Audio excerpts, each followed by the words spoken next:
Hey everybody, Dan here for Comic Frontline, and it is time for this week's comic book haul.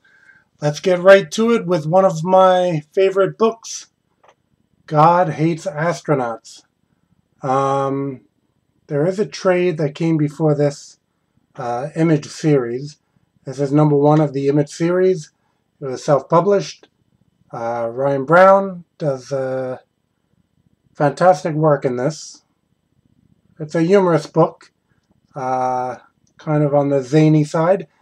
I have enjoyed it for the past couple of years when it was, as I said, self-published. Much of it's on the web if you want to check it out. It was a web comic. I never really read it on the web. I was always waiting to purchase a copy. This is, out of all these Image number ones that are always coming out, this is the one I am most excited about, perhaps. I'm not even going to try to describe the story, but like I said, highly recommended and worth checking out. I think it came out actually a couple weeks ago. My comic store didn't seem to have it at that point. Got it in this week, so I'm very happy about that. All right. Moving on. Tarot by Broadsword Comics, number 88. I've been picking this up since the beginning. Jim Balent, formerly having done Catwoman, now he does Tarot. It's a mature reader title. Again, highly recommended if you're probably 18 or older. Mighty Avengers, number 14. Looks like Luke Cage facing off against someone. Yeah, I've been picking this up. I usually like Greg Land doing the art. Sal LaRocca, even better. All right. X-Men, Amazing X-Men, number 11.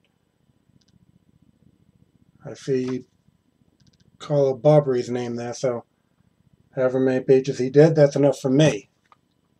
Avengers World, number 12. I don't always pick it up, flip through it, looked good. Captain America, Carlos Pacheco doing the art. I'm down for that. Storm, number 3. I think this just switched artist. But I flipped through it and still looks good.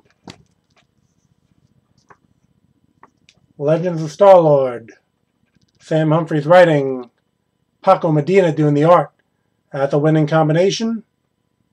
So I'm down for that. New Avengers, number 24.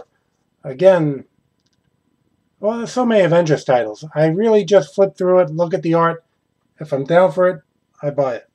I could usually fill in the pieces of what's going on without having to buy every Avengers title every month.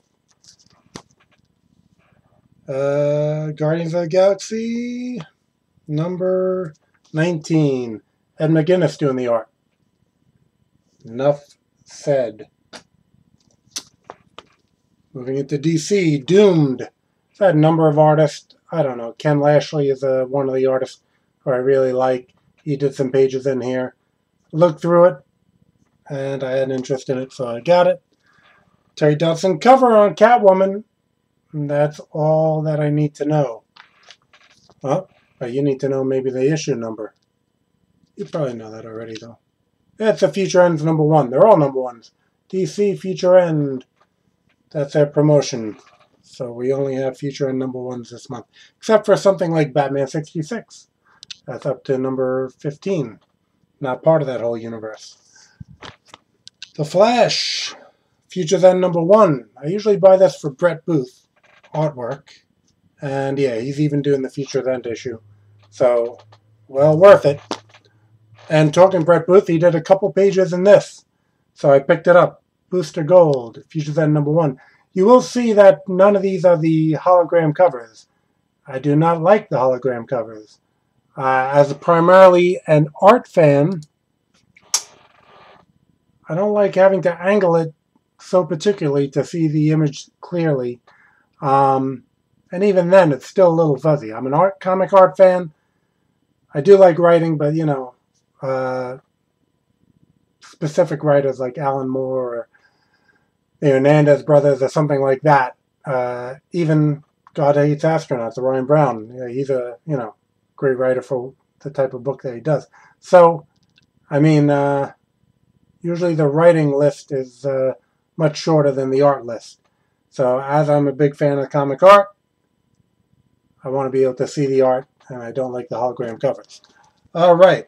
Speaking of non-hologram covers, Harlequin Futures at #1 still have the same artist, Chad Harden, so I was down for that. There's a trade that I didn't pre-order, but I saw it, and Forever Evil Argus. I skipped on the series, looked through this, kind of had an interest in it, kind of an impulse buy. I picked it up. All right, talking about the Hernandez brothers. Gilbert Hernandez, Bumperhead. I do not like hardcovers. There's a hardcover. Still picked it up. Gilbert Hernandez is that good that even if I don't like the format, I'm picking it up. Hopefully they do not put a trade out on this because I probably want that more than the hardcover. Comic Monster, Monster Hall always goes beyond the comic store. And we end up with Francesco's new sketchbook. So, Bud Plant usually carries this. I highly recommend, I'm sure you've seen Francesco covers, a couple of the independent companies, including my own, Argo Comics. He did a cover for me. Been friends with Francesco since like 1993 at a New York con. Always amazing work out of him. Highly recommend the sketchbook. And that'll do it for this week's Comic Book Haul. Keep coming back to Comic Frontline for comics news and reviews.